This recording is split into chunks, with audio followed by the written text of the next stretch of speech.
Welcome to it's TV. నేను మీ నాగరాజ్ బైర్శెట్టిని. ఈరోజు మన అతిథి కర్నూలు జిల్లా వైఎస్ఆర్ కాంగ్రెస్ పార్టీ అధ్యక్షులు, కర్నూలు అర్బన్ నియోజకవర్గ సమన్వయకర్త, మాజీ ఎమ్మెల్యే ఎస్వి మోహన్ రెడ్డి గారు. నమస్తేనా? నమస్కారం. ముందుగా మీకు అభినందనలు. అంటే కర్నూలు జిల్లా అధ్యక్షుడు మీరే, కర్నూలు అర్బన్ నియోజకవర్గ సమన్వయకర్త మీరే, ఇక మాజీ ఎమ్మెల్యేది ఎలాగ ఉంది మీకు. ఇంకా ఇటీవలే సమన్వయకర్త కూడా ఇచ్చారు కాబట్టి మీకు అభినందనలు.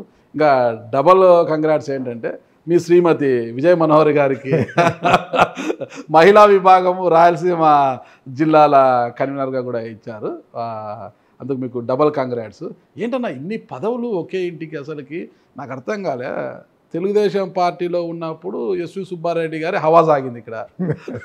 ఇప్పుడు వైఎస్ఆర్ కాంగ్రెస్ పార్టీకి వచ్చేసరికి ఆయన కుమారుడు ఎస్వి మోహన్ రెడ్డి గారి హవా అయిపోయినట్టుగా ఉంది ఇక్కడ. ఏంటది? అంటే మా పల్లెలలో సామెత చెప్తారు, లాగే ఎద్దుకే బరువు ఎక్కేస్తారండి. లాగుతున్నారు ఇప్పుడు మీరు బండిని. అంటే ఇప్పుడు ఉండే పరిస్థితులలో పార్టీని కొద్దిగా ఫైటింగ్ నేచర్ ఉండి కొద్దిగా గట్టిగా పార్టీని ముందరికి తీసుకొని పోవాలనే దాంట్లో హెడ్ క్వార్టర్స్లో ఉంటాను కాబట్టి జిల్లా పార్టీ అధ్యక్ష పదవి అనేది ఇవ్వడం జరిగింది. సమన్వయకర్త అనేది చాలా రోజుల నుంచి ఆయన ఇంతియాజ్ వెళ్ళిపోయినప్పటి నుంచి ఒక ఆ పక్క తెలుగుదేశం నుంచి డైరెక్ట్ మినిస్టర్ ఉన్నాడు ఈ కాన్స్టిట్యూన్సీ. కొద్దిగా మినిస్టర్తో కూడా గట్టిగా నిలబడాలంటే పొలిటికల్ ఫ్యామిలీ, పొలిటికల్ ఎక్స్పీరియన్స్ ఉంది. అందులో నేను ఇంతకుముందు ఎమ్మెల్యేగా కూడా చేశాను ఇక్కడ. వాళ్ళ ఫాదర్ మీద కంటెస్ట్ చేయడం కూడా జరిగింది కాబట్టి కొద్దిగా పార్టీ ఈక్వేషన్స్లో మార్చి ఇవ్వడం జరిగింది. అంటే ఇవన్నీ పార్టీ ఈక్వేషన్స్ కొంత రూలింగ్లో ఉన్నప్పుడు డిఫరెంట్గా ఉంటారు, రూలింగ్ లేనప్పుడు కొద్దిగా స్ట్రాంగ్ పీపుల్ అనేది ఇంపార్టెంట్. కరెక్ట్. రూలింగ్లో ఉన్నప్పుడు మోహన్ రెడ్డి గారు పెద్దగా కనిపించలేదు అనుకుంటా పార్టీకి. అంటే చివరి నిమిషంలో కేడీసీసీ బ్యాంకు మీ ఆవిడకి అలా ఇచ్చేసి ఏదో ఇదిలించుకున్నారు తప్పితే పెద్దగా పట్టించుకోలేదు. అంటే మీకు మంచి గట్టి పట్టున్న ప్రాంతంలో పత్తికొండ సీటు కూడా మిమ్మల్ని ఆఫర్ చేయలేదు, కర్నూలు ఇవ్వలేదు. అసలు హఫీజ్ ఖాన్ని తప్పించినప్పుడు ఎస్వి మోహన్ రెడ్డి గారికి ఇస్తారు అనుకుంటే అసలు సంబంధమే లేని ఇంతియాజ్ అహ్మద్ని తీసుకొచ్చి ఒక ప్రయోగం అయితే చేశారు. చేతులు కాల్చుకున్నారు. చేతులు కాల్చుకున్నాక ఆకులు పట్టున్నట్టుగా ఈరోజు ఎస్వి మోహన్ రెడ్డి గారికి జిల్లా అధ్యక్షుడు, సమన్వయకర్త అన్నీ ఇచ్చేశారు అనమాట. అంటే బండి మీరైతే బాగా లాగుతారనే? అంతే కదా. మిగతా వాళ్ళు లాగలేరా? మిగతా వాళ్ళు లాగలేరని కాదు, హెడ్ క్వార్టర్స్ ఉంటారు, బాగా లాగలుగుతారని. అంతే కదా.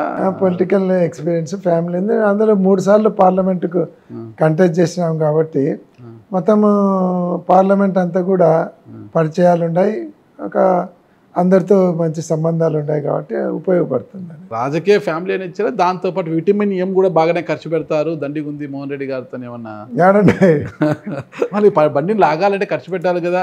ఇప్పుడు ఎద్దులు లాగుతాయి, దానికి మంచి గడ్డి పెట్టాలి, నీళ్లు పెట్టాలి, తవుడు పెట్టాలి, అన్నీ ఉంటాయి కదా. అన్నీ చూసుకుంటేనే ఏమి లేకపోతే లాగలేవు బండి, కష్టం. ఇలాంటి స్నేహితులు ఉంటారు, అప్పులు ఇస్తారు. అప్పులు ఇచ్చే స్నేహితులు కూడా ఉన్నారా రాజకీయాల్లో? బాగా ఏదో అమ్మనికి పెద్దల ఆస్తి ఇచ్చినారు, ఓకే, అమ్మనికి పెద్దల ఆస్తి ఉంది, మీలాంటి స్నేహితులు అప్పించేటోళ్ళు. సంతోషం అన్నట్టు అలాంటి స్నేహితులు ఉన్నారంటే సంతోషం. ఈరోజు ఎంత స్నేహం ఉన్నా డబ్బు అనగానే ఆమెడుదూరం పరిగెత్తే స్నేహితులు ఉన్నారు డబ్బు వరకు వచ్చేసరికి. కానీ అలాంటి స్నేహితులు మీకు ఇచ్చి ప్రోత్సహించున్నారంటే మీరు అదృష్టవంతులే అని చెప్పొచ్చు. నాకు విషయం సరే, మీకు నియోజకవర్గ సమన్వయకర్త ఇచ్చారు, ఎట్టకేలాకి ఇంకా ఎవరు దిక్కు లేరు, ఖచ్చితంగా మోహన్ రెడ్డి అయితేనే అక్కడ గెలుస్తారని ఇచ్చారు. మళ్ళీ ఎందుకు పక్కలో బల్లంలాగా అల్లీ ఖాన్ని నగర అధ్యక్షుడిగా ఇచ్చారు? ఆయన ఆల్రెడీ జిల్లా వైస్ ప్రెసిడెంట్గా ఉన్నారు కదా. మళ్ళా అల్లీ ఖాన్ని తెచ్చిపెట్టడం అనేది ఒక పక్కలో బలం కాదంటారా? ఇది పక్కలో బలం ఏం కాదు, పార్టీ ఈక్వేషన్లో ఒక మైనార్టీని కూడా పెడితే బాగుంటుందని ఇచ్చారు. ఆయన కూడా నాతో ఫ్రెండ్లీగానే ఉంటాడు. ఆయన కూడా చెప్తున్నాడు, అన్న మీకు టికెట్ అనౌన్స్ అయింది కాబట్టి ఆర్ట్ఫుల్గా చేస్తాను, తర్వాత నేను జగన్మోహన్ రెడ్డి గారిని మాకు కూడా ఏదైనా అవకాశం వస్తే, గవర్నమెంట్ వస్తే అవకాశం ఇవ్వండి, ఏదైనా పోస్ట్ అడుగుతాను, అంతేగాని నేను ఎప్పుడు మీకు కాంపిటీషన్ కాదు, మీకు ఆర్ట్ఫుల్గా చేస్తానని నేను చెప్తున్నాడు.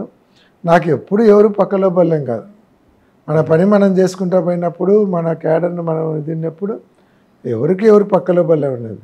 ముస్లిం ప్రాబల్యం ఎక్కువగా ఉన్న నియోజకవర్గం ఇది. కర్నూలు అర్బన్ వచ్చి ముస్లిం ప్రాబల్యం ఎక్కువగా ఉంటుంది ఇక్కడ. అవతల ఫ్యామిలీ కూడా, అవతల మంత్రిగా ఉన్నారు, అవతల ఫ్యామిలీ చిన్న ఫ్యామిలీ కాదు, బలమైన ఫ్యామిలీ అది కూడా. వాళ్ళతో తలబడాలంటే మనతో కూడా అస్త్రాలని దండికి పెట్టుకొని తలబడాలి. 2024లో హఫీజ్కి ఎమ్మెల్యే టికెట్ ఇస్తే నేను సపోర్ట్ చేయను, హఫీజ్కి ఇవ్వకూడదు మీరు గట్టిగా అధిష్టానానికి అల్టిమేటం జారీ చేశారు. మీరు ఒప్పుకోలేదు, మీరు బలవంతం పెట్టారు కాబట్టి ఆ స్థానంలో ఇంతియాజ్ అహ్మద్ని తెచ్చి పెట్టారు. సరే ఇంతియాజ్ అహ్మద్ వచ్చిన ఆయన ఏం చేశారనేది అందరికీ తెలుసు. అలా వచ్చాడు, ఓడిపోయిన వెంటనే మళ్ళీ అడ్రస్ లేకుండా వెళ్ళిపోయాడు ఆయన. ఇప్పుడు హఫీజ్ ఖాన్కి మైనార్టీ రాష్ట్ర అధ్యక్షుడిగా ఇచ్చారు. ఓకే, ఆ రోజు మీరు మీకు ఆయనకు ఉప్పు నిప్పులాగా ఉండింది అధికారంలో ఉన్నప్పుడు. 24లో టికెట్ రాకపోవడానికి బలమైన కారణం కూడా మీరు. ఓకే, ఈ ఎన్నికలు ఒకవేళ 29కి మీకు టికెట్స్ మీకు కావచ్చు, మీ శ్రీమతి విజయ్ మనోహరి గారు కావచ్చు, ఎవరికొవరికి టికెట్ వచ్చారనుకోండి, హఫీజ్ ఖాన్ గారు మద్దతు లేకోకుండా ఇక్కడ మళ్ళీ అలీ ఖాన్కి టికెట్ మిస్ అయితే అలీ ఖాన్ కూడా అలీగి ఈ మైనార్టీలంతా ఏకమై మీకు వ్యతిరేకంగా చేస్తే గెలవగలరా? మైనార్టీలు అందరూ కూడా వ్యతిరేకం చేస్తారని అనుకోండి. ఎందుకంటే నాకు మొదటి నుంచి మైనార్టీలతో మంచి సంబంధాలు ఉన్నాయి. మామూలుగా వాస్తవంగా చెప్పాలంటే ఇంతవరకు ఏ ఎమ్మెల్యే కూడా మైనార్టీలకు చేయనంత నేను చేయగలిగినాను. నాకు అవకాశం చేశారు. అన్ని మసీదులకు ఇంతకుముందు ఒక మసీదుకి 5 లక్షలు తేవాలంటే చాలా కష్టపడేవాళ్ళు. ఇంతవరకు ఏ మసీదుకు ఏ ఎమ్మెల్యే ఒక 5 లక్షలు కూడా శాంక్షన్ చేసినటువంటి దాఖలాలు లేవు. నేను ఎమ్మెల్యేగా ఉన్నప్పుడు జామియా మసీదుకి 50 లక్షల రూపాయలు జామియా మసీదు డెవలప్మెంట్కు, దాని రిపేర్కు, లిఫ్ట్ పెట్టడానికి చేయడం జరిగింది. కొత్త ఈద్గాకు 55 లక్షలు శాంక్షన్ చేసి ల్యాండ్ డెవలప్మెంట్, బయట మినార్లు కట్టించినాం. పాత ఈద్గాలో ఒక అప్స్టేర్ వేయడానికి 35 lakhs గవర్నమెంట్ నుంచి తెచ్చి 35 lakhs పాత ఈద్గాలో ఉండే మసీదులో అప్స్టేర్ వేయించి దాన్ని చేయడం జరిగింది. ఇంకా కప్పల్ నగర్లో ఉండే మసీదుకు ఒక 18 లక్షలు. అట్లా చాలా మసీదులకు తీసుకొని రావడం జరిగింది. ఇంకొకటి ఏమంటే కర్నూలులో ఇస్తమా జరిగింది, ఇంటర్నేషనల్ లెవెల్ ఇస్తమా. అంటే ప్రతి సంవత్సరము ఒక స్టేట్లో జరుగుతుంది. నేను ఎమ్మెల్యేగా ఉన్నప్పుడు ఆంధ్రప్రదేశ్లో తరఫున కర్నూలులో పెట్టారు. ఏ ఇస్తమాకు గవర్నమెంట్ తరఫున ఫండ్స్ ఖర్చు పెట్టి ఫెసిలిటీస్ అరేంజ్ చేసిన పరిస్థితి ఇండియాలో ఇంతవరకు లేదు, ఈ రోజుకు లేదు. నేను ఎమ్మెల్యేగా ఉన్నప్పుడు అసెంబ్లీలో క్వశ్చన్ చేసి కర్నూలులో ఒక ఇస్తమా జరుగుతుంది, స్పిరిచువల్ ఇష్యూ, అది బాగా జరుగుతుంది, స్పిరిచువల్ ప్రోగ్రాము, దానికి గవర్నమెంట్ నుంచి ఒక 10 crores అలాట్ చేయండి, ఫెసిలిటీస్కు కరెంటు కావచ్చు, రోడ్స్, అప్రోచ్ రోడ్స్ కావచ్చు, వాటర్ సప్లైకి 10 crores అని అడిగినాం. అంటే అప్పుడు ఫస్ట్ గవర్నమెంట్లో ఒప్పుకోలే.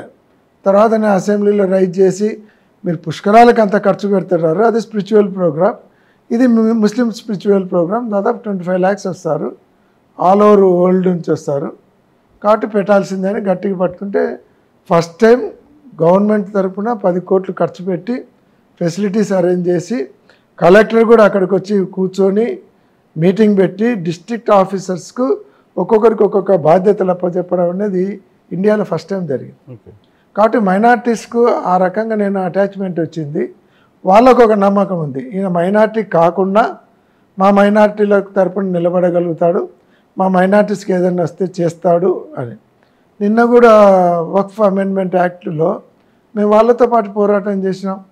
వక్ఫ్ అమెండ్మెంట్ అగెనెస్ట్గా మేము మాట్లాడినాం, మా పార్టీ విధానం కూడా అదే అయింది. కాబట్టి మైనార్టీస్లో నాకు ఎప్పుడు వ్యతిరేకత లేదు, కాబట్టి నాకు ఆ ప్రాబ్లం లేదు. సరే, హఫీజ్ ఖాన్ ఇష్యూ, హఫీజ్ ఖాన్కి గాయమైంది, హఫీజ్ ఖాన్ మనసుకి గాయమైంది, అది మీ వల్లే కాదంటారా? గాయం కావడానికి నేనే కొట్టలేదు ఆయనను. కొట్టకపోయినా తూట లాంటి మాటలతో ఆయనకు పార్టీ అధిష్టానంతో పదే మీరు హఫీజ్ ఖాన్కి టికెట్ ఇస్తే నేను సపోర్ట్ చేయను, హఫీజ్ ఖాన్కి టికెట్ ఇస్తే నేను సపోర్ట్ చేయను పదే అనడంతోనే ఆయనకు సిట్టింగ్ ఎమ్మెల్యే కూడా అతను తప్పించి వేరొకరికి టికెట్ ఇచ్చారు. సిట్టింగ్ ఎమ్మెల్యే ఆయన ఒక్కరినే కాదు, చాలా మందిని తప్పించినారు. కానీ హఫీజ్ ఖాన్ మైనార్టీకి ఇక్కడ తప్పించి వేరే సామాజిక వర్గానికి ఇవ్వలేదు, మైనార్టీకే ఇచ్చారు. ఆ మైనార్టీకి లేనిది ఏంది, ఆ వచ్చిన మైనార్టీకి ఉన్నది ఏంటి అసలుకి? చాలా మందిని ఎందుకు తప్పించినారు? అక్కడ వాళ్ళకు గెలిచేదానికి అవకాశం లేదు కాబట్టి వేరే వాళ్ళకి ఇస్తే అవకాశాలు ఉంటాయని చెప్పినారు. అట్లా చూసుకోవడంలో మైనార్టీకే ఇవ్వాలని ఇంతియాజ్ గారు వాళ్ళ మామ డాక్టర్ ఇస్మాయిల్ గారు ఓల్డ్ కర్నూలు టౌన్లో పూర్ పీపుల్ డాక్టర్, 10 రూపాయల డాక్టర్ అని ఆయనకు మంచి పేరు ఉంది. హఫీజ్ ఖాన్కు కొద్దిగా వ్యతిరేక పార్టీ క్యాడర్లో కావచ్చు, నాతో కావచ్చు కొద్దిగా వ్యతిరేకత ఉంది కాబట్టి వీళ్ళ న్యూట్రల్ పర్సన్ అయితే కనుక అందరు కలిసి చేస్తారు. ప్లస్ వాళ్ళ మామ గుడ్ విల్ క్యారీ అవుతుంది, ఒక మైనార్టీకే ఇవ్వాలని జగన్మోహన్ రెడ్డి గారు డిసైడ్ అయినారు కాబట్టి ఆ రోజు ఆయనను తీసుకొని వచ్చి పెట్టడం జరిగింది. మెయిన్ ఇంతియాజ్ గారిని తేవడానికి వాళ్ళ మామ గుడ్ విల్ కూడా క్యారీ అవుతాయని ఆలోచన చేసినారు. అసలు రాజకీయ అనుభవమే లేని ఇంతియాజ్ అహ్మద్ అనేది ఇప్పుడు ఎస్వి సుబ్బారెడ్డి గారి కుమారుడు ఎస్వి మోహన్ రెడ్డి గారికి ఆ రాజకీయ వారసత్వం ఉంది.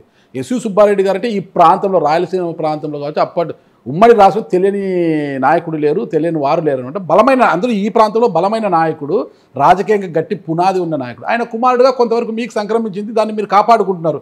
మీది రాజకీయ కుటుంబం కాబట్టి. సరే, మామ చేసిన మేలు అల్లుడికి రావాలంటే అల్లుడికి రాజకీయ ఆయన అంతవరకు బ్యూరోక్రాట్గా ఉన్నారు. రాజకీయాల్లోకి వస్తే అతనికి ఏమీ తెలియదు అసలుకి.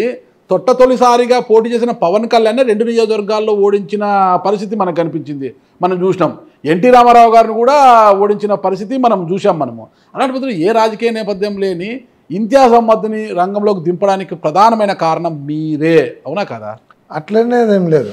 అంటే ఆ రోజు చెప్పాను కదా, ఇక్కడ ఆయనైతే గెలవలేడు అనేటువంటి వాళ్ళ రిపోర్ట్స్ ఉన్నాయి. ఇదరకామాలు ఇక్కడ చెల్లని రూపాయి ఇంకో చాటు చెల్లుతుంది అనేసి జగన్మోహన్ రెడ్డి గారు ఇదరకామాలు ఉదరకామాలు ఇదారు అన్నట్టుగా చేశారు కదా, మరి ఇక్కడ ఎందుకు మార్పు చేయలేకపోయారు? అంటే మిగతా కాన్స్టిట్యున్సీలలో అవకాశాలు ఉండాలి కదా.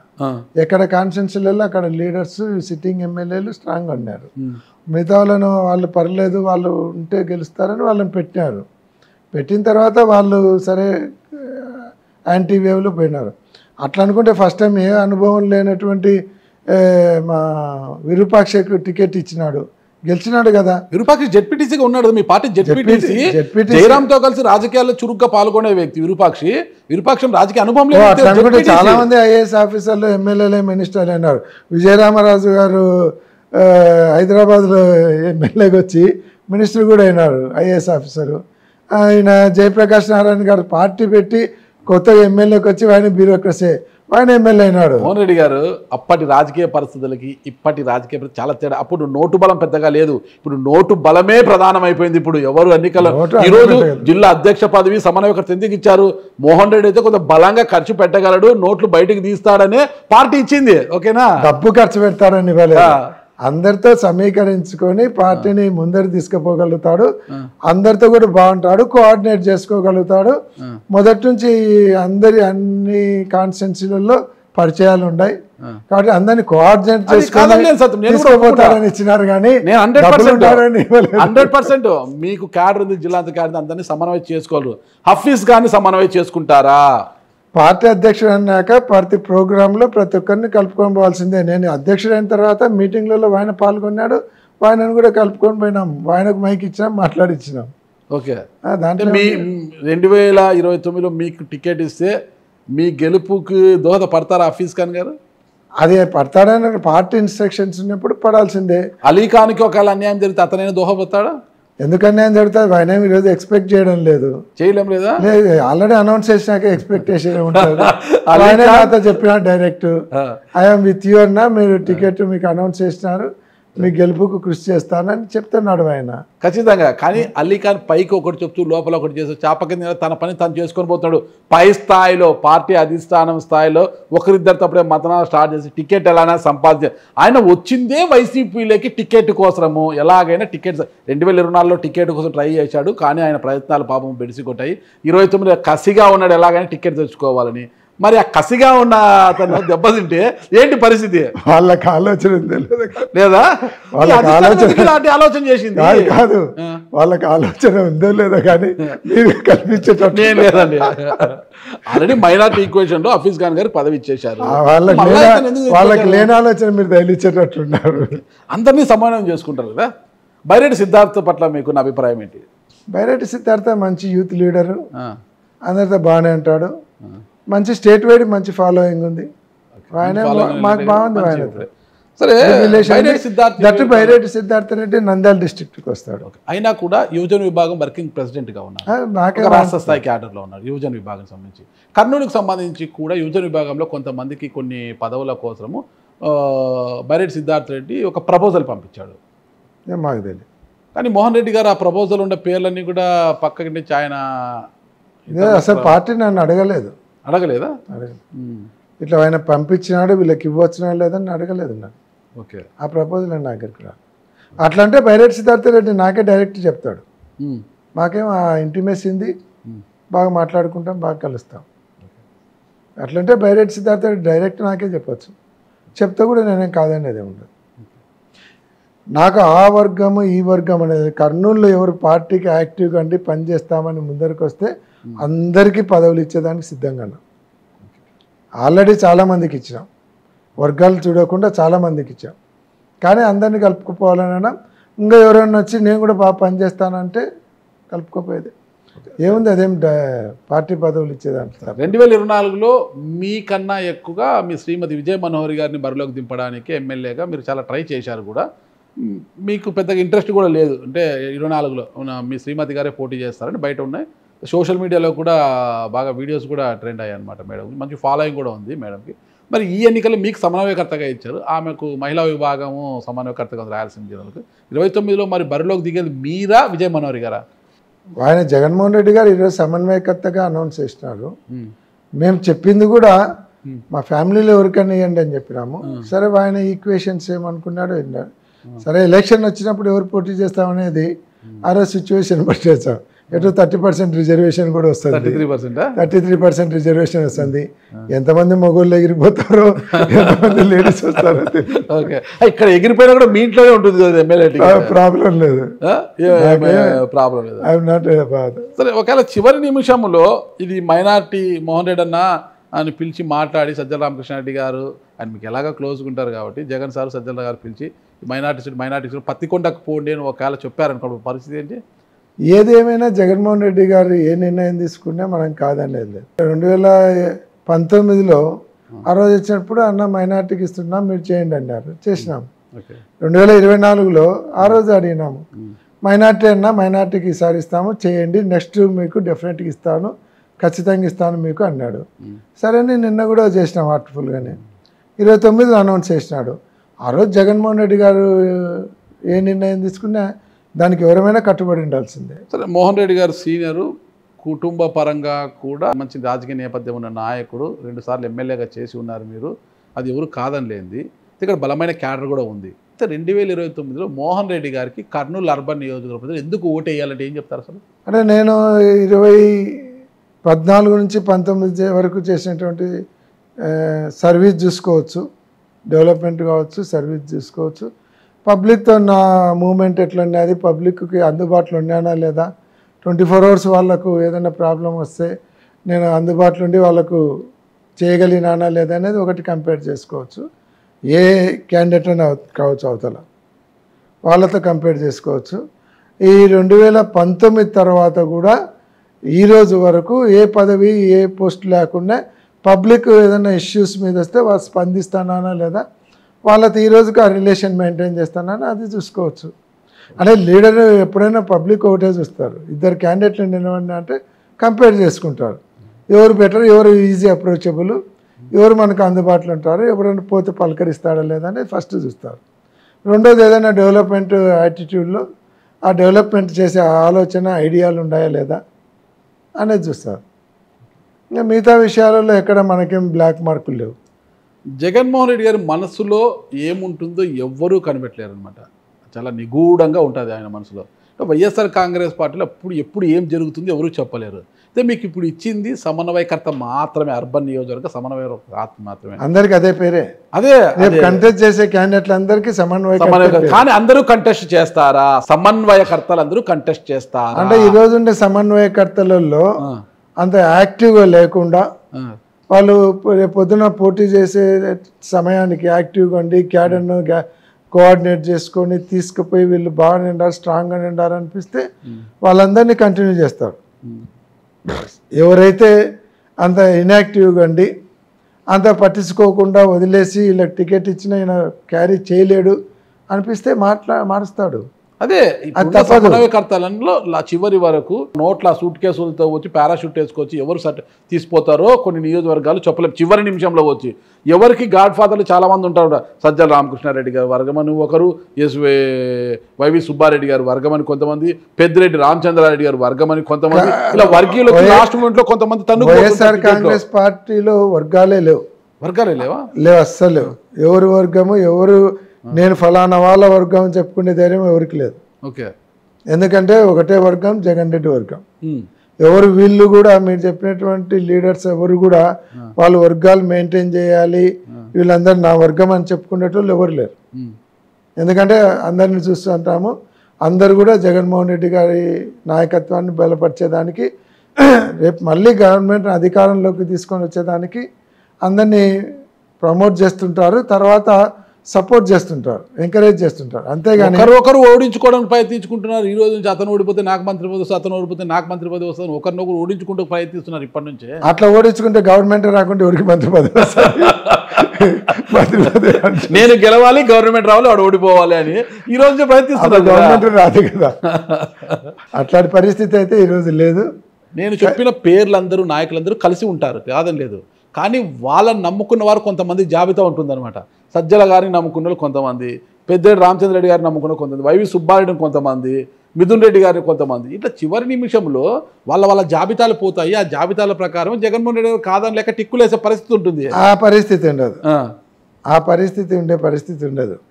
జగన్మోహన్ రెడ్డి గారు డిఫరెంట్ సర్వేలు తెప్పించుకుంటాడు. రేపు ఈ రోజు నుంచి ఎవరు యాక్టివ్గా ఉంటున్నారా లేదా వాళ్ళ రిపోర్ట్స్ తీసుకుంటున్నారు. ఎవరైతే ఈ 3.5 years యాక్టివ్గా అండి పార్టీని ముందర తీసుకుపోయి కోఆర్డినేట్ చేసుకుంటుంటారో వాళ్ళకి ఇస్తారు.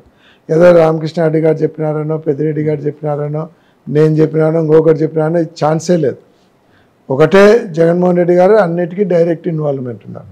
ఇంతవరకు కూడా ఎవరు ఇది నేను ఈ వర్గము ఇదేమో కాంగ్రెస్ పార్టీ కాదు, నేషనల్ పార్టీ కాదు, రీజనల్ పార్టీ కాబట్టి ఏదైనా సింగిల్ లీడర్ ఉంటారు, సింగిల్ వర్గమే అంటారు. ఏదైనా వీళ్ళు క్యాండిడేట్ పర్లేదు అనుకుంటే ప్రపోజ్ చేయొచ్చు, కానీ ఫైనల్ డిసిషన్ ఆయనే. ఆయన ఏదో వీళ్ళు చెప్పినట్టు ఇవ్వాలన్నటువంటి ఛాన్స్ కూడా ఉండదు. అట్లా అనుకుంటే నేను రామకృష్ణ రెడ్డి గారితో బాగున్నప్పుడు నాకు పోయినసారి టికెట్ ఇప్పించచ్చు కదా. ఆ ఛాన్సెస్ లేవు. సింగిల్ అజెండానే Jaganmohan Reddy final decision Jaganmohan Reddy discuss చేయొచ్చు. చాలా కాన్ఫిడెంట్గా ఉన్నారు పార్టీ మీద మీరు, చాలా కాన్ఫిడెంట్గా. 2029లో మా ఇంటి గడప దాటది వైసీపీ బీఫామ్ అని చెప్పగలరా? ఈరోజు జగన్మోహన్ రెడ్డి గారు చెప్పినారు కదా. ఏమని? ఈరోజు సమన్వయకర్తగా అనౌన్స్ చేసినారంటే క్యాండిడేట్ అనేది అర్థము. జగన్మోహన్ రెడ్డి గారు పార్టీ స్థాపించినప్పటి నుంచి ఆయన నోటితో ఎంతో మందిని ఆయనే సమన్వయకర్తలుగా నిర్మించారు. అందులో ఎంత మందికి న్యాయం చేశారని ఒకసారి చెప్పగలుగుతారా? అంటే ఏదైనా అక్కడ చెప్పాను కదా, వాళ్ళు ఇన్యాక్టివ్గా అండి పట్టించుకోకుండా ఇంకా అనౌన్స్ చేసిన ఎప్పుడైనా నాదేలే అనుకుంటే అది పోతుంది. ఎందుకంటే మాకే జిల్లా పార్టీ అధ్యక్షుల మీటింగ్లో డైరెక్ట్ చెప్పినాడు ఆయన, మీరు జిల్లా పార్టీ అధ్యక్షులు ఎవరైనా సమన్వయకర్త కరెక్ట్గా ఉండి కోఆర్డినేట్ చేసి అందరితో బాగండి, పార్టీలో యాక్టివ్గా లేకుంటే మీరు 2-3 సార్లు పిలిచి మాట్లాడండి. ఒకవేళ ఆయన అట్లనే ఇంకా బిహేవియర్ ఉంటే మార్చే ప్రపోజల్ పంపించండి, నెక్స్ట్ బెస్ట్ ఎవరో కూడా పంపించండి అంటున్నాడు. అదేది ఎవరన్నా యాక్టివ్గా లేకుంటే 3-4 సార్లు కూర్చొని మాట్లాడుకోండి అంటున్నారు. ఒక చిన్న ఎగ్జాంపుల్ చెప్తాను నేను. 2024 ఎన్నికల్లో తొగురు ఆర్థర్ గారు ఏమి ఇన్యాక్టివ్గా ఉన్నారని ఆయన మార్చి ఇంకొకరిని తీసుకొచ్చి టికెట్ పెట్టారా? అంటే తొగురు ఆర్థర్ గారికి సిద్ధార్థ రెడ్డికి సరిపోవడం లేదు. మెయిన్ ఆడ సిద్ధార్థ ఒక లీడర్గా ఉన్నాడు. ఎవరు అనుకున్నా అవునన్నా కాదన్నా ఆ కాన్సెన్సీకి వెళ్ళిపోవటములు క్యాండిడేట్ మీద కంటే సిద్ధార్థ రెడ్డి చేసే వర్కౌట్ మీదనే వర్గం ఉంది కాబట్టి ఇదవుతుంది. ఇది రాయలసీమ. అంటే సిద్ధార్థ రెడ్డి వద్దన్నాడు కాబట్టి టికెట్ ఇవ్వలేదు కదా తొగురు ఆర్థర్కి. సిద్ధార్థ రెడ్డి వద్దన్నందుకు కాదు, సిద్ధార్థ రెడ్డితో సరిగా లేకపోవడము. రేపొద్దున సిద్ధార్థ రెడ్డి ఈయనకి ఇస్తే చేస్తాడా లేదా, హార్ట్ఫుల్గా చేయకుంటే ఇబ్బంది అవుతుంది అనేటువంటి ఉద్దేశంతో చేసినాడు. ఈవెన్ ఇప్పుడు ఇచ్చే సిద్ధార్థ క్యాండిడేట్ కూడా సిద్ధార్థ రెడ్డికి అడిగి ఉండొచ్చు, కానీ ఆయన డిసిషన్ తీసుకున్నాక అడిగినాడు సిద్ధార్థ రెడ్డి క్యాండిడేట్.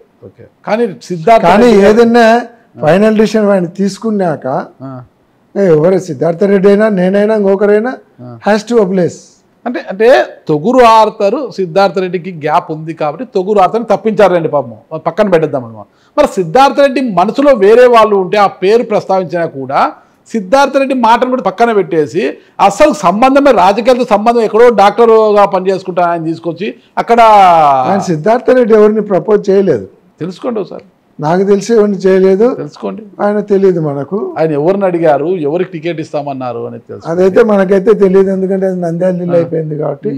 సిద్ధార్థ రెడ్డి గారి విషయంలో అయితే సిద్ధార్థ రెడ్డి గారికి జగన్మోహన్ రెడ్డి గారు మంచి ఇంపార్టెన్స్ ఇస్తున్నారు. సిద్ధార్థ రెడ్డి అభిష్టానికి వ్యతిరేకంగా ఒక నాయకుడిని చూస్తే అతను ఖచ్చితంగా సపోర్ట్ చేస్తాడని భావించారు. మళ్ళా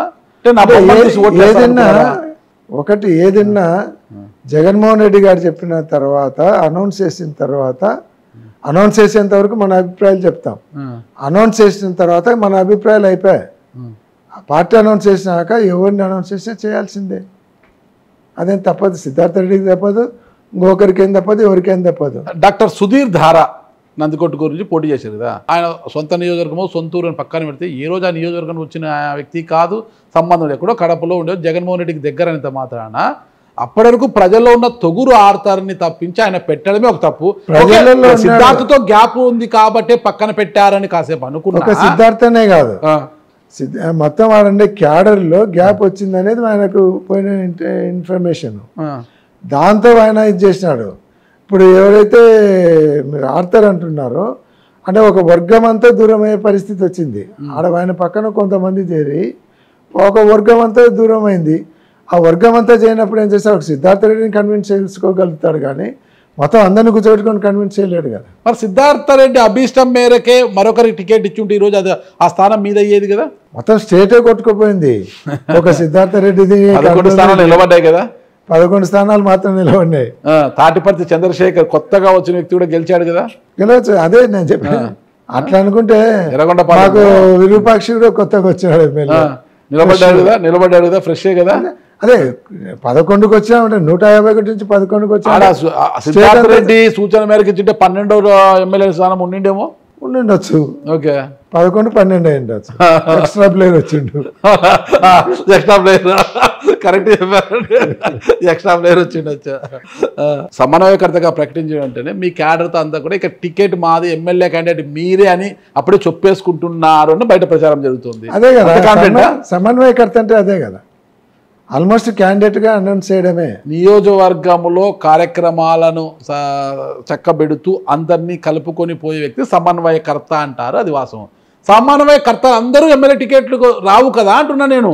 అంటే ఇప్పుడు మీరు ఎలా చెప్తారు మీ క్యాడర్కి? సమన్వయకర్తకు ఆల్మోస్ట్ వస్తాయి. నేను చెప్పాను కదా, ఎవరైతే కరెక్ట్గా ఉండి కాన్స్టిట్యూన్సీలో ఉండి అందరినీ కోఆర్డినేట్ చేసుకొని పబ్లిక్లో మింగిలై పార్టీ ఇమేజ్ పెంచుతూ తన ఇమేజ్ పెంచుకునేటువంటి ప్రతి సమన్వయకర్తకు డెఫినెట్గా టికెట్ వస్తుంది. ఇంకా పట్టించుకోకుండా, క్యాడర్ని పట్టించుకోకుండా, పబ్లిక్లో ఒక ఇమేజ్ తెచ్చుకోలేకుండా, పార్టీ ఇమేజ్ పెంచకుండా, ఏం లేకుండా దూరంగా ఉండి హైదరాబాద్ బెంగళూరులో ఉంటుంటే అట్లా వాళ్ళందరూ ఎగిరిపోతారు.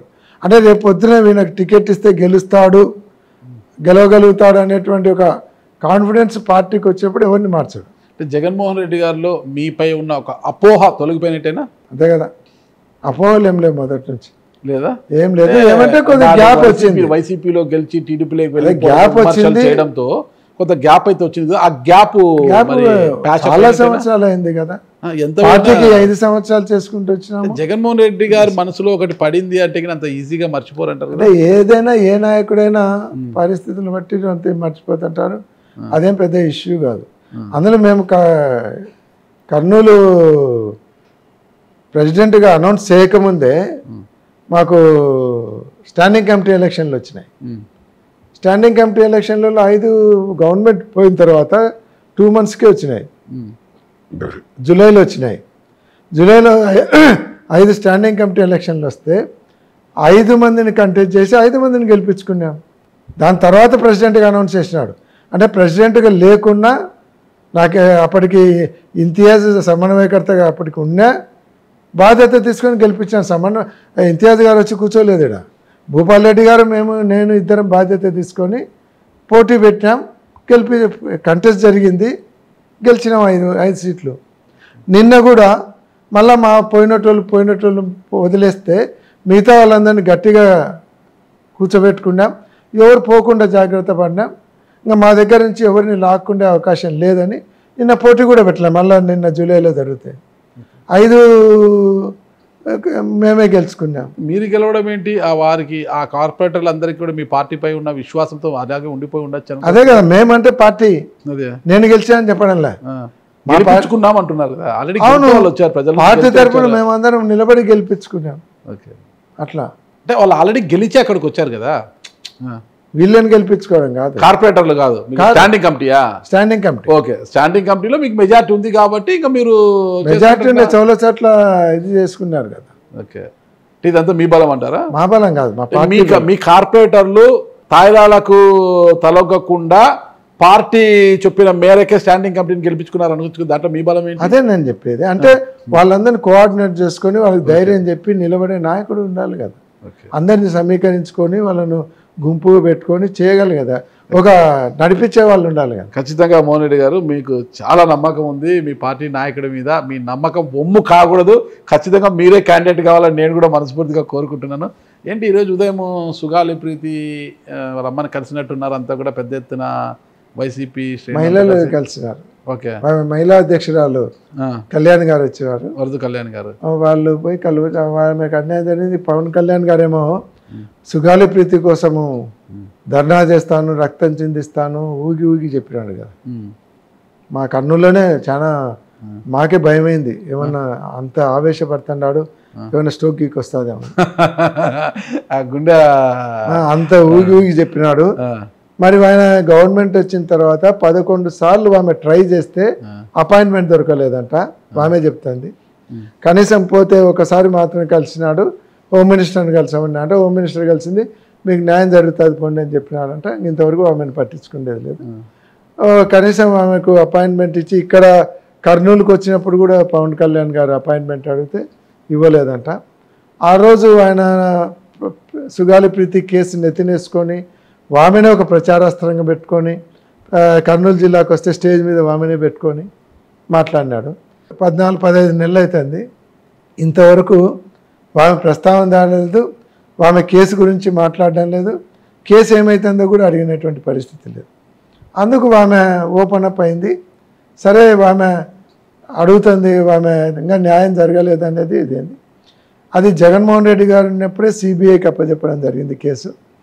మధ్యలో గవర్నమెంట్ మారిన తర్వాత సిబిఐ వాళ్ళు ఒక రిపోర్ట్ సబ్మిట్ చేసినారు. దీంట్లో మాకేమీ ఆధారాలు దొరకడం లేదు, మేము అంత డెప్త్కి పోయేంత ఇది లేదు, మాకు అవసరం లేదు, ఈ కేసు మేము వదిలేస్తున్నామని వాళ్ళు స్టాఫ్ లేదు మా దగ్గర, స్టాఫ్ లేదన్నారు. సిబిఐకి నేషనల్ లెవెల్లో ఉండేటువంటి సిబిఐకు ఓ చిన్న రేప్ కేసు అలిగేషన్ ఉండేటువంటి కేసు స్టాఫ్ లేదంటే ఇంకేం చెప్పాలి. ఓకే, సరే ఎవరు ఇన్ఫ్లుయెన్స్ చేస్తున్నారు, ఎవరు పేర్లు బయటకు వస్తాయో దీంట్లో అనేది తెలియదు. సరే మీరు ఇన్ఫ్లుయెన్స్ అంటున్నారు, ఓకే, పవన్ కళ్యాణ్ ఆ రోజు ప్రచారం కోసం వాడుకున్నారు కాసేపు అనుకుంటాం లేదు సుగాలి ప్రీతి గారిది. ఇప్పుడు మీరేంటి, మీరు పొలిటికల్ మైలేజ్ కోసం ఇది కాదా పొద్దున్నే పొలమని పోయారు? జగన్మోహన్ రెడ్డి గారు సీఎం అయిన తర్వాత సుగాలి ప్రీతి కేసు సిబిఐకి అప్పచెప్పింది జగన్మోహన్ రెడ్డి. వాస్తవమే. తర్వాత వాళ్లకు ఎస్సీ ఎస్టీ యాక్ట్ కింద అంతకుముందు 2 సంవత్సరాలు వాళ్ళు పట్టించుకోలేదు. వాళ్ళకు 5 సెంట్లు స్థలం ఇచ్చినారు ఇల్లు కట్టుకోవడానికి, వాళ్ళకు 8 లక్షలు అనుకుంటా డబ్బులు ఇచ్చినారు. తర్వాత 5 ఎకరాలు పొలం కూడా ఇవ్వడం జరిగింది. పొలం ఇచ్చిన తర్వాత ఆ కేసును డైరెక్ట్ సిబిఐకి అప్పచెప్పినారు చేయమని. అంటే జగన్మోహన్ రెడ్డి గారు ఒక ముఖ్యమంత్రికి ఎంత చేయాలో చేసినారు. వీళ్ళు అసలు ఇంతవరకు ఆమెను పలకరించిన ఇది లేదు. వీళ్ళ పాత్ర ఏంది? మళ్ళీ నిన్న ఆయన ఏం స్టేట్మెంట్ ఇచ్చారు, పోరాట ఫలితమే ఇవన్నీ వచ్చాయని ఆయన అంటున్నారు కదా. ఆయన పోరాట ఫలితం ఎప్పుడు ఆమెకు ఇచ్చినాక ఆయన అరుస్తున్నారు.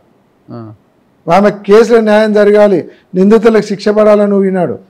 ఆమెకు ఎప్పుడు ఇచ్చినారు? 22లో అనుకుంటా ఇవన్నీ ఆమెకు బెనిఫిట్స్ ఇచ్చింది. 22లోనే ఇచ్చినారు. ఆయన మాట్లాడింది ఎప్పుడు? 23 తర్వాత ఎలక్షన్ టైంలో మాట్లాడినాడు. 22 ముందు సుగాలి ప్రీతి విషయం ఆయన మాట్లాడలేదు, తర్వాత మాట్లాడినాడు. ఇవన్నీ ఇచ్చిన తర్వాత ఆయన చెప్పి అడిగిన పోరాట ఫలితం కాదు, ఇచ్చినాక పోరాటం మొదలుపెట్టి.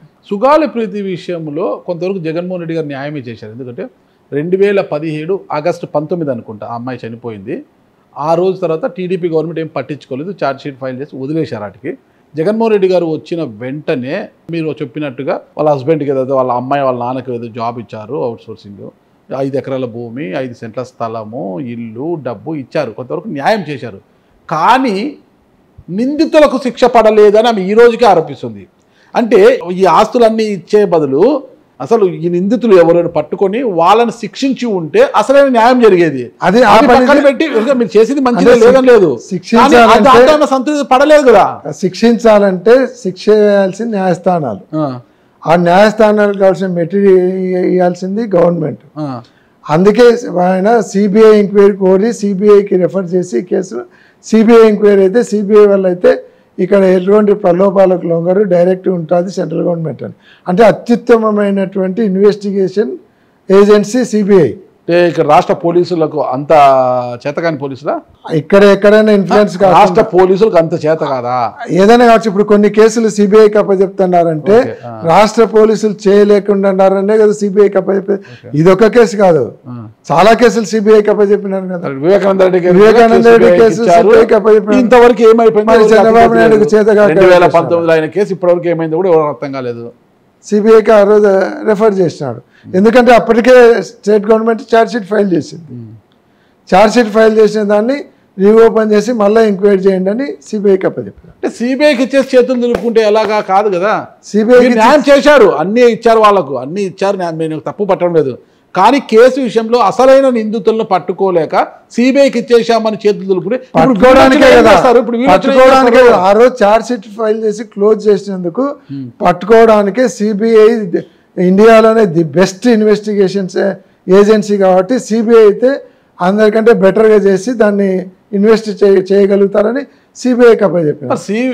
అది కూడా సిబిఐ ఎప్పుడు మా దగ్గర స్టాఫ్ లేదు, మాకు మెటీరియల్ లేదు, మా దగ్గర తుపాకులు ఇంకొకటి లేదని చెప్పి ఫైల్ చేసింది ఎప్పుడు? ఈ గవర్నమెంట్ వచ్చిన తర్వాత. జగన్మోహన్ రెడ్డి గారు ఉన్నప్పుడు చేతులు ఎత్తేసింటే సరే మీకు చేత కాకుండా మేమే చేస్తామని జగన్మోహన్ రెడ్డి గారు ఇన్స్టిగేట్ తీసుకుండొచ్చు.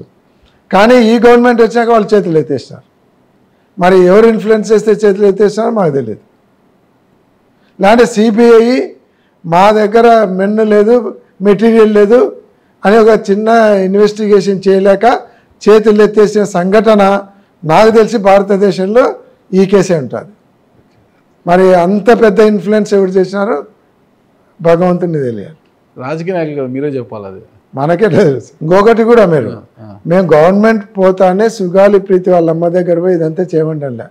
ఎప్పుడైతే సుగాలి ప్రీతి వాళ్ళమ్మ నాకు అన్యాయం జరుగుతుంది, నన్ను పట్టించుకోవడం లేదు, పవన్ కళ్యాణ్ గారి దగ్గర పోయినా పట్టించుకోవడం లేదు, పవన్ కళ్యాణ్ మోసం చేస్తున్నాడు అని ఆమె ఎప్పుడైతే ఓపెన్ అప్ అయిందో వాళ్ళు పట్టించుకోవడం లేదు, ఆమెకు సపోర్ట్ ఎవరు లేరు, ఆమెకు సపోర్ట్గా ఉండాలని పోయినాను తప్ప ఇంకా ఆమె నువ్వు పోరాటం చేయి అవన్నీ చెప్పడం లేదు.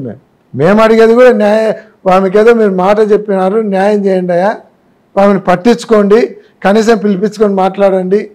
దాని తోడు సిబిఐ చేతులు ఎత్తేసిన తర్వాత సరే మనమన్నా చేద్దామని ఆలోచన వచ్చిందా మీకు? రాలేదు కదా. అప్పుడు ఆమెకు బాధ అనిపించింది, బయటకు వచ్చింది. సరే ఏమమ్మా నీ బాధ ఏం కావాలో చెప్పని పోయి పలకరిస్తున్నాను తప్ప ఆమెను పిలుచుకొని మేము ధర్నాలు చేసి గవర్నమెంట్కి అగ్రెస్ట్గా మాట్లాడాలి. ఇప్పటికీ వాళ్ళకి అవకాశం ఉంది, ఇంకా 3 సంవత్సరాలు ఉంది. మొత్తం మీద సుగాల్ ప్రీతి వాళ్ళ తల్లి ఎవరైతే పార్వతి ఉన్నారో, పార్వతి తన కన్నబిడ్డకు జరిగిన అన్యాయానికి సమాధానం చెప్పేదాకా మీరు విశ్రమించరా? ఆమె పోరాటానికి మద్దతు ఇస్తాం, మేము పోరాటం చేస్తామని చెప్పడం లేదు. ఎందుకంటే పార్టీ ఎవరు ఇబ్బందులలో ఉన్నా, ఎవరైనా అన్యాయం జరిగిందని ముందరికి వస్తే వాళ్ళ తరపున వాళ్ళకు సపోర్టింగ్ నిలబడి వాళ్ళ తరపున పోరాటం చేసేదానికి పార్టీ ఎప్పుడు సిద్ధంగా ఉంటుంది. జిల్లా అధ్యక్షుడిగా ఒక ప్రధాన ప్రతిపక్ష పార్టీకి సంబంధించిన జిల్లా అధ్యక్షుడిగా మీరేం చేయబోతున్నారు? పార్టీ ఇన్స్ట్రక్షన్స్ ఏమిస్తే అది చేస్తాము. మేమైతే మా పార్టీ ఆమె అన్యాయం జరిగిందని ఆమె చెప్తుంది కాబట్టి ఆమెకు న్యాయం చేయమని అడుగుతున్నాం. ఆమె పోరాటం చేసి పోరాటానికి దిగితే ఆమె తరపున మేము పోరాటానికి ఆమెకు మద్దతు ఇస్తాం, పోరాటానికి దిగాల్సిన పరిస్థితి వస్తుంది. అది పార్టీ నిర్ణయాన్ని బట్టి కూడా ఉంటుంది. ఓకే, మీరు కర్నూలు జిల్లా అధ్యక్షుడు అయినా ఉమ్మడి కర్నూలు జిల్లాకు తీసుకుంటే ఆళ్లగడ్డలో ఒక అరాచక వ్యవస్థ ఏర్పడిపోయింది ఇప్పుడు అంటున్నట. ప్రజాస్వామ్యం అనేది కూని అయిపోయింది అక్కడ అంటున్నారు. మరి అది మీ గతంలో మీ నాన్నగారు పోటీ చేసి మొట్టమొదటిసారిగా ఎమ్మెల్యేగా గెలిచిన ప్రాంతం అది. మీ నాన్నగారు అక్కడ నుంచి వచ్చేసాక పత్తికొండకు అయినా కూడా ఆళ్లగడ్డ అంటే ఎస్వి సుబ్బారెడ్డి గారి పేరు ఇప్పటికీ ఉంటుంది. మరి అలాంటి నియోజకవర్గంలో వాళ్ళు సరే మీ కుటుంబానికి చెందిన వారి నుంచి ఒక మకిలి అంటుతుంది అంటున్నారు. అంటే రాజకీయాలలో మా కుటుంబం ఆ కుటుంబం అనేది ఉండదు. కుటుంబాల బంధుత్వం వేరు, రాజకీయాలు ఉంటాయి. అంతకుముందు కూడా శోభమ్మ వాళ్ళు ప్రజారాజ్యం పార్టీ నుంచి పోటీ చేసినారు, మేము తెలుగుదేశంలోనే ఉన్నాం. తర్వాత తెలుగుదేశం టికెట్ ఇవ్వకుంటే కాంగ్రెస్ నుంచి పోటీ చేసినాం తప్ప ప్రజారాజ్యం పోలే. వాళ్ళ పార్టీ వాళ్ళు ఉన్నారు, మా పార్టీ మేము. సరే లాస్ట్లో కలిసి ఒక్కోసారి పార్టీలో ఉన్నాం, మళ్ళీ ఎవరి పార్టీ వాళ్ళు అయినాం. 2019లో వాళ్ళు కంటిన్యూ అయినారు, మేము బయటికి రావాల్సి వచ్చింది. అంతేగాని ఆ తాలూకాలో జరుగుతుందంటే అవైతే పేపర్లలో రోజు వస్తున్నాయండి, అవి చూస్తూనే ఉన్నాం. ఇంకా ఎవరి కాన్స్టిట్యున్సీలో వాళ్ళు ఏదన్నా జిల్లాలో ఎవరన్నా నాకు ఈ అన్యాయం జరిగింది అని బయటకు వచ్చి ముందరికి వస్తే వాళ్ళ తరఫున పార్టీ ఉంది, అధ్యక్షుడు ఉన్నాడు, కాటసాని రాంభూపాల్ రెడ్డి గారు ఉన్నారు, లోకల్గా నాని ఉన్నాడు, వాళ్ళందరూ కూడా అంటారు. ఇంకా అవసరం పేరు గుర్తుంది కానీ ఇంకొక అల్లుడి పేరు మర్చిపోయినారు, ఇంకొక మీ పార్టీలో ఉన్నాడు కదా అల్లుడు. అంటే అక్కడ మెయిన్ సమన్వయకర్త నానే పేరు ముందు చెప్పాలి కానీ ముందు అల్లుడిని పెడితే వాళ్ళిద్దరికి పోటీ పెట్టారు మీరు చెప్పినట్టు. అంతే మామగా అక్కడ పరిస్థితులకు ఎంకరేజ్ చేస్తున్నారు అల్లుండి. సరే, ఈ మామగా అక్కడ జరుగుతున్న పరిస్థితులపైన మీరు మంచి చెడు చెప్పారంటారా? మంచి చెడు తెలియని వాళ్ళకైతే చెప్పచ్చు, చిన్నపిల్లలు అయితే చెప్పచ్చు, వాళ్ళకి అన్నీ తెలుసు తెలుసు కదా.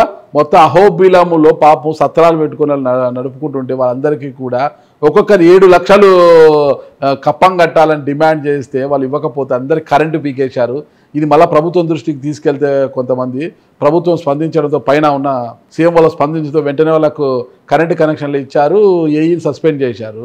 మరి కదా వాళ్ళని కూడా చికెన్ సెంటర్లోని వదిలిపెట్టడం లేదు, గుడి దగ్గర పాపము సత్రాల నుంచి వాళ్ళను వదిలిపెట్టడం లేదు, ఏ ఒక్కరిని కూడా వదిలిపెట్టడం లేదు. అవైతే లోపల ఏం జరుగుతున్నాయి మాదంతా దృష్టికి రావడం లేదు. ఎందుకంటే అవి ఏమన్నా పేపర్కో గీపర్కో టీవీకి వస్తే తెలుస్తాయి. అక్కడ ఇంటర్నల్గా ఏం జరుగుతుంది అనేది అంత దూరం రావడం లేదు. అందరూ చాలా వరకు మేము కర్నూలు జిల్లా వరకు చూసుకుంటుంటాం. అక్కడ ఏదైనా ప్రోగ్రామ్ ఉంది రమ్మంటే పోతాం, లేకుంటే ఇన్వాల్వ్ అయితే తక్కువ. అక్కడ ఏదైనా ప్రాబ్లం ఉంటే నానికి చెప్తే నాని రియాక్ట్ అవుతాడు. ఇంకా జిల్లా స్థాయిలో అవసరమైతే కాటసాని ఉన్నాడు, ఇంకా అవసరం ఉంది పోరాటానికి ఇంకా ఎక్కువ మంది కావాలంటే మమ్మల్ని రమ్మంటే మేము పోతాం. అంతేగాని వేరే జిల్లాలలో పోయి ముందు పోయి ఇన్వాల్వ్ అయ్యి వాళ్ళు ఇన్వైట్ చేసినప్పుడు ఆ జిల్లా ప్రాబ్లమ్స్ ఇదవుతాం. ఇంకా బంధుత్వము ఇది అయినప్పుడు బంధుత్వం వాళ్ళ పని వాళ్ళు చేస్తుంటారు, మన పని వాళ్ళని చేస్తుంటారు, పార్టీ. ఓకేనా, ఫైనల్గా ఒకటే ప్రశ్న. రాష్ట్రంలో చాలామంది మీద కక్ష సాధింపులు జరుగుతున్నాయి, చాలామంది నాయకుల్ని ప్రత్యర్థులు అనుకున్న నాయకుల మీద కేసులు బనాయించి అరెస్టులు చేస్తున్నారు. కానీ మోహన్ రెడ్డి గారి ఇంటి కాంపౌండ్ వరకు ఒక కేసు కూడా రావడం లేదు. అసలు ఏంటి అసలుకి అవకాశం లేదు వాళ్ళకు? అవునా, నేనేం ఎప్పుడు ఏ వ్యాపారాలు చేయలేదు, లిక్కర్ బిజినెస్ ఎప్పుడు లేదు, తర్వాత ఈ మధ్యలో శాండ్ బిజినెస్ లేదు, లేకుంటే నేనేదో అపార్ట్మెంట్లు కట్టుకుంటుంటే అది కూడా 2011 నుంచి అవి ఆపేసిన. ఎక్కడ ఏమి దాదాపు వ్యాపారాలే లేవు. ఏ బిజినెస్ చేసినా నేను లీగల్గానే ఉంటాయి.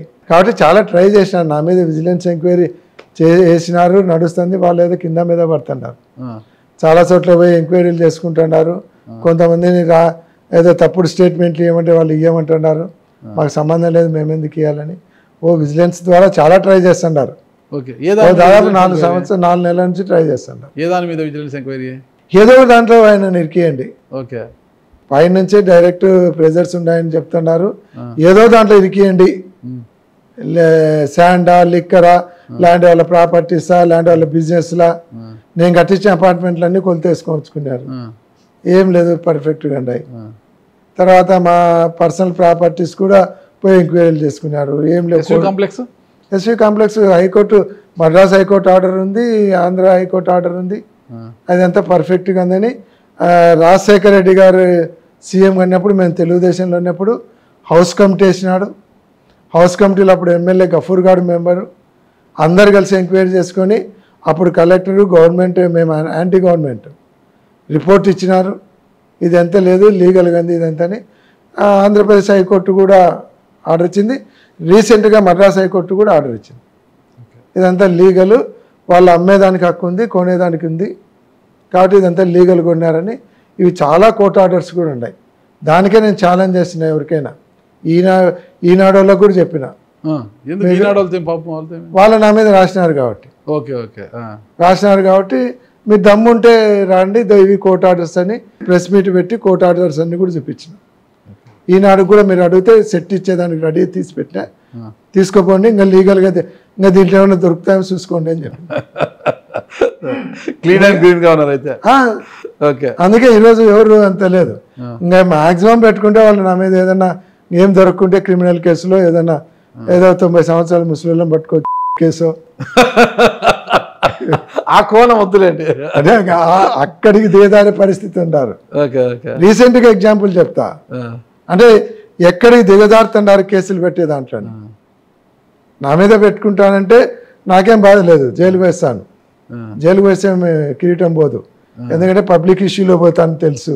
నేనేదో దొంగతనమో ఓటో చేసి జైలు పోతే గిల్టీ ఫీల్ కావాలి, పబ్లిక్ ఇష్యూలో జైలు పోతే గిల్టీ ఎందుకు? చిన్న ఎగ్జాంపుల్ అంటే మా యూత్ ప్రెసిడెంట్ ఉన్నాడు టౌన్, వాళ్ళ ఏదో బర్త్డే ఉన్నప్పుడు వాళ్ళ ఫ్రెండ్ ఆయన ఏదో అరుచుకున్నారు, వాళ్ళ ఫ్రెండ్స్ అరుచుకుంటే వీళ్ళేదో వాళ్ళ ఇంటికాడ పోతే వీడు పోయినాడు ఏదో ఊరికాడ మాట అనుకున్నారు, వాపస్ వచ్చేసినారు. వాళ్ళమ్మ కంప్లైంట్ ఇచ్చింది, రాత్రి కేసు బుక్ చేసినారు. ఆ కంప్లైంట్ మీద కేసు బుక్ చేసినారు. అదంతా స్టేషన్ బెయిల్ ఇచ్చేటువంటి 41 నోటీస్ ఇచ్చి పంపించాలి. ఆ తర్వాత పొలిటికల్ ప్రెజర్ వచ్చేసరికి వీడిని ఎట్లయినా సరే రిమాండ్ పంపించాలని అతను డాక్టర్, ఫిజియోథెరపీ డాక్టర్, యంగ్స్టర్, అతని మీద నాటు సారాయి కారులో 20 లీటర్ల నాటు సారాయి కారులో క్యాన్లు తీసుకుపోయి అమ్ముకొని పోతుంటే పట్టుకుంటే ఆపితే పోలీసులు పారిపోయినాడని కేసు పెట్టారు. ఒక ఫిజియోథెరపీ డాక్టరు అది నాటు సారాయి 20 లీటర్లు కారులో పెట్టుకొని పోయి అమ్ముకొని పోయినాడు. నాటు సారాయి కాస్తున్నారు ఇంకా ఇక్కడ ఎక్కడన్నా బీద వాళ్ళు ఎక్కడైనా మాకు షికారు గేరి అట్లా చోట ఎక్కడో కాసుకొని అమ్ముకుంటుంటారు, అక్కడ పోయి తాగుతుంటారు, వెరీ లిటిల్. అది ఒక డాక్టరు క్యాన్లో కారులో పెట్టుకొని నాటుసారి అమ్మనికి పోతాడు, అంటే ఇంటికి పోయి కారు ఆపి గ్లాస్ నాటుసారి అమ్ముకుంటాడు. అతని మీద నాటుసారి పెట్టి కేసు పెడతారు. ఇంతకంటే దిగజారుతనం ఉంది డిపార్ట్మెంట్కు. అంటే నేను ఎందుకని అంటే ఆ మాట, ఈ స్థాయికి దిగజారుతున్నప్పుడు ఒక డాక్టర్ను కారులో నాటుసారి అమ్ముకొని పోతానండి అంటూ మా మీద ఆ కేసులు పెట్టారండి. వద్దులేండి కేసుల వరకు ఎందుకు, ప్రశాంతంగా. అంటే జిల్లా పార్టీ ప్రెసిడెంట్ అయినప్పుడే ఈ గవర్నమెంట్ యాటిట్యూడ్ చూసి మనకు కూడా ఏదో ఒక రోజు కేసు తప్పదు, ఏదో ఒక నెల సబ్ జైలు పోయి రావాల్సి వస్తుంది అని మెంటల్ ప్రిపేర్ అయినాకనే నేను ఈ పోస్టులు తీసుకున్నాను. భవిష్యత్తులో ఎప్పుడు, గతంలో ఎప్పుడు వెళ్ళారా? అప్పుడెప్పుడో 1987లో ఒకసారి ఒక మర్డర్ కేసులో అక్యూజ్డ్ చేసినారు.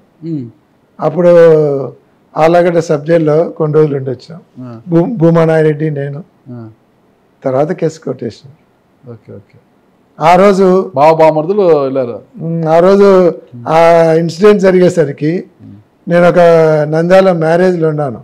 ఆ మ్యారేజ్ తన అమ్మాయి తండ్రి gazette officer, agriculture district agriculture officer. ఆయన రిటర్న్కి ఇచ్చినాడు. ఆ టైంలో మా పెళ్ళిలో మాతో పాటు ఉన్నాడని ఫోటోలు సబ్మిట్ చేసినాం. తర్వాత ఒక ఎగ్జిక్యూటివ్ ఇంజనీర్ని కలిసిన, ఎగ్జిక్యూటివ్ ఇంజనీర్ కూడా రిటర్న్కి ఇచ్చినాడు. నేను నంద్యాల చేస్తుంటే ఒక ఇన్స్పెక్టర్ వచ్చి నన్ను, నువ్వు ఈ టైంలో ఒక్కని టౌన్లో పోకూడదని ఆయన ఎస్కాట్ ఇచ్చి నన్ను ఇంటికాడ దించిపోయినాడు. దాంట్లో నన్ను ముద్దాయం చేసినారు. సరే, ఫైనల్గా ఇంకోటి, మీ తమ్ముడు ఎస్వి జగన్మోహన్ రెడ్డి విజయ డైరీ చైర్మన్ ఉన్నారు కదా, మీ తమ్ముడికి మీ మేనకోడలు ఎమ్మెల్యే అఖిలప్రియ గారికి జరిగిన యుద్ధం తెలుసు కదా? చైర్లో పోయి కూర్చోవడం, చైర్లో కూర్చున్నావు, మామగా ఫోన్ చేసావా, విజయ డైరీ చైర్మన్ గా ఫోన్ చేసావా అనేసి. అంటే ఏది ఏమైనా ఇంట్లో అయితే ఏ చైర్లో అయినా కూర్చోవచ్చు, కోడలుగా మేనకోడలుగా బంధువుగా ఏ చైర్లో కూర్చుని ఎవరు పట్టించుకోరు. కానీ అది ఆఫీసు, ఎంత బంధువులమైనా ఏదైనా ఆ చైర్లో కూర్చోకూడదు. మనం ఏ పొజిషన్లోనే. మొన్న నేనే విజయ డైరీ పోయినాను, జగన్ ఉన్నాడు, అన్న ఇక్కడ కూర్చుందో అన్నాడు. వద్దులే, అది నీ చైర్ నువ్వే కూర్చోవాలి, పద్ధతి కాదులే అని చెప్పిన. అంటే చైర్కి రెస్పెక్ట్ ఇవ్వాలి. మనం ఏ పొజిషన్లో ఉన్నానని చైర్కి రెస్పెక్ట్. నేను ఎమ్మెల్యేగా ఉన్నప్పుడు ఎన్నోసార్లు స్కూల్లో పోతుంటే హెడ్ మాస్టర్ చైర్ ఆయన చైర్ ఆఫర్ చేస్తారు, పద్ధతి కాదులేండి మీరు కూర్చోండి అంటున్నారు. ఈవెన్ ప్రైవేట్ ఆఫీసులు పోయినా జనరల్ కూర్చోవు, ఎందుకంటే ఆఫీసు చైర్కి రెస్పెక్ట్ చేరుకుంటారు. అంతేగాని మనం పోయి ఏ చైర్లు అంటే అడిగి కూర్చుంటారు, కరెక్ట్ కాదు. కాబట్టి నువ్వు నా చైర్లో ఎట్లా కూర్చుంటావు అంటే, నువ్వు మామగానా కోడలు కన్నా మామగా ఫోన్ చేసావా, విజయ డైరీ చైర్మన్గా ఫోన్ చేసావా, అవన్నీ అన్నెసరీ డిస్కషన్. ఓకే, మళ్ళీ ఆయన ఆ చైర్ తీసిపోయి పడేయడము ఇదంతా. ఓకే ఓకే, మోహన్ రెడ్డి గారు చాలా మంచి విషయాలు చెప్పారు. అయితే మీరు అనుకున్న విధంగా మీకు చాలా అపారమైన నమ్మకం ఉంది పార్టీ అధిష్టానం మీద, మీరే క్యాండిడేట్, ఎమ్మెల్యే క్యాండిడేట్ అని. అలా ఫిక్స్ అయిపోండి, ఖచ్చితంగా మీరే అభ్యర్థి కావాలి, ఎన్నికల్లో విజయం సాధించాలని నేను కూడా కోరుకుంటున్నాను. థ్యాంక్ యూ అన్న, నమస్తే. Thank you.